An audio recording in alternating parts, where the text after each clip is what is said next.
Self-driving cars were something that were first imagined on TV. Back in 1982, a show called Knight Rider premiered. A show about a man who, with the help of his car, could fight crime. His car could talk, drive itself, and even actually fight with crime with him. Every kid in America wanted a car just like this. And here we are not even 40 years later with cars that can do just that, drive themselves. Self-driving cars have seemed like a figment of our imagination for years, but here they are being tested on the streets. The main producers include Google, Uber, Tesla, and even more car companies like BMW and Mercedes. Car companies know that this is the future, and no one wants to be left behind. Even the great state of Rhode Island started to plan and implement a system of self-driving buses called the Little Roadie Autonomous Vehicles. These 6 self-driving shuttles go around 12 stops in Providence.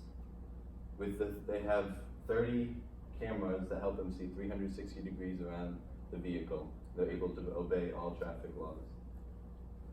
These cars are so new on the streets that a police officer pulled one over just because they didn't know what it was.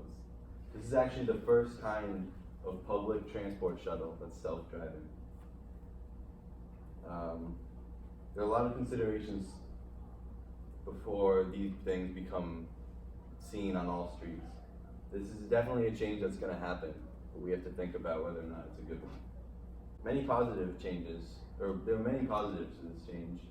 The roads will become safer and traffic would become something of the past. The average American spends 42 hours a year in traffic, losing $1,400 idling gas.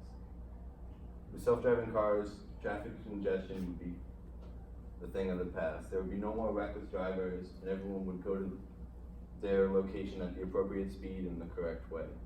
You wouldn't have anyone making illegal U-turns or driving in the breakdown lane for no reason. Car crashes are predicted to be reduced by 90% because of self-driving cars. Out of the 37,000 car crashes in America, or car crash fatalities in America, 94% are due to human error. Almost all of these could be prevented by self-driving cars. These cars would also reduce CO2 emissions by 300 million tons per year due to optimizing efficiency in accelerating, braking, and speed variation. People would also have more time to do other activities on their commute to work, not having to focus on driving.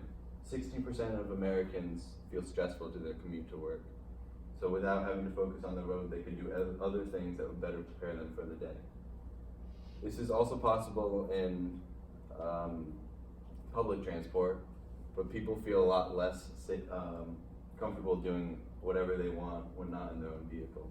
They could do things to make them less stressed out, or even get ahead on work.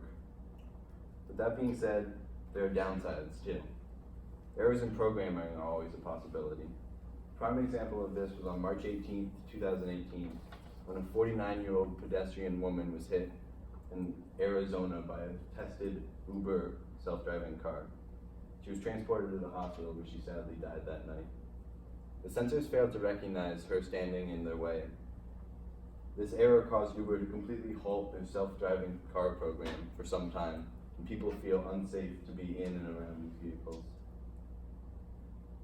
After the incident, 73% of Americans said they would not get in a self-driving car, or even be around one. Although infrequent, any potential error is a cause for concern. These vehicles would also need to be able to be protected by cyber attacks and system hacks, where they could be controlled by anyone able to hack into them. Unless every car had extensive protection against this, driving them could be in extreme danger. So much has to go into every car, making them cost a lot. They're estimated to cost $300,000, which, to put that into perspective, most cars are around $20,000. That's closer to the price of a house, actually. In addition to being overly expensive, over 4 million jobs would be lost. These jobs would be things like bus and taxi drivers, another form of public transportation. Another downside is that the fun of joyriding would be completely gone, and no one could actually go for a drive. One thing that comes up whenever you talk about self-driving cars is the decision-making process. When a car accident happens in a traditional car and a driver makes a decision and hits something, it's a split-second decision. But self-driving cars would actually be programmed to do specific things in these situations. They would have to choose what gets hit and what doesn't get hit, whose life to prioritize, and technically choose whose life is more valuable in this situation and who gets possibly killed. There will be no more actual accidents, as everything it does it is programmed to do. In order to make these huge decisions for who life gets to be saved, some groups need to be prioritized over others. An example of this is, let's say if you were this pink car right here, and something were to fall off the car in front of you, like a bike rack or a surfboard or something, and there are cars on either side of you. If the AI didn't have enough time to brake, what decision would it make? Would it just let the thing hit you, or would it swerve into one side? If so, which side would it pick? Would it pick the bigger car so people are less likely to get hurt, or the one with less people in it? A lot more things can be considered, like if there's a motorcycle on one side. If the AI hits the car, then the motorcycle is most likely to survive. But if it decides to hit the motorcycle, your life is most likely to be survived. Or if there's a motorcycle on each side and only one has a helmet on, would it hit the one with a helmet and be punishing the driver for being a more safe motorcyclist? If that's the case, it would be punishing safe motorcyclists. Would it hit the one with the helmet because they're less responsible? It's very possible to just let the falling object hit you. Everyone wants the safest car, but that doesn't mean safest for you, but for everyone. People want a car that would save themselves first, but that's not how these vehicles are designed and shouldn't be designed. Although it's a hard decision, engineers and programmers work hard to make sure these cars will make the right decision. It's very difficult because everyone says save as many people as possible, but that's a lot harder to say when your car doesn't swerve and just lets you get hit. A lot of people don't think of this aspect of self-driving cars, and when they do, it becomes a lot more complicated. Self-driving cars are a part of the future, although still being defined will change the streets completely.